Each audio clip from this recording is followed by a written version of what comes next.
So in this video, we're going to be going over the input resistance done by inspection analysis. So last video we went over voltage gain. Now we're going to go over input resistance, and of course in the next video we're going to go over output resistance. Now, input resistance. What do we know about input resistance? Well, input resistance is the resistance as seen by the input source. So we're going to make a little arrow here to label what input resistance is. Now, what do we know about input resistance? Or not know about input resistance, but specifically this one.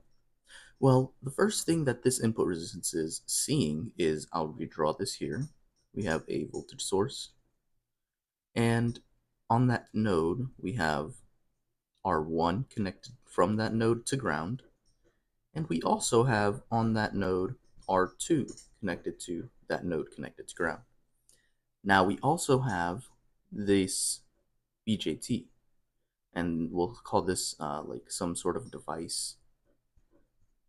Everything looking looking out of the collector into the rest of the circuit, and then we have this connected to ground. So Rin is going to be right here. Input resistance is then R1 in parallel with R2, right? Because these two are in parallel. And then it's also in parallel with everything looking into the base of Q1. So we're going to call this RB1. So we know R1, we know R2. We don't know RB1, and that's what we need to find in this problem. RB1, and remember, we're doing this with VA is equal to infinity, so we have no early voltage. We're not taking that into account. That means RO is equal to infinity, or it's an open circuit. Now RB1, looking at the inspection sheet, looking into the base of a transistor, we look at rule number 1. And of course, this is on the inspection sheet, gave us, this has to be, this isn't a recommendation, this is just like, you have to put this on your crib sheet. All this information you have to put on your crib sheet somewhere. But anyways, RB1 is going to be equal to R pi 1. Remember, you have to differentiate between which pi's, because in this problem there are 3 different transistors, so they're operating at 3 different modes, meaning there's 3 different R pi's. And we have plus 1 plus beta times RE1. Now, what do we know about RE1? RE1 is 0. We have no emitter resistance. So, because this is 0, RB1 is just equal to R pi 1. And we're done. This is the answer. Well, what about this collector resistance?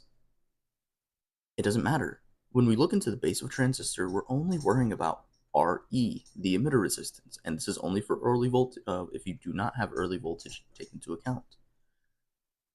If you do have early voltage, so if VA either is not equal to infinity or less than infinity, she can put either way.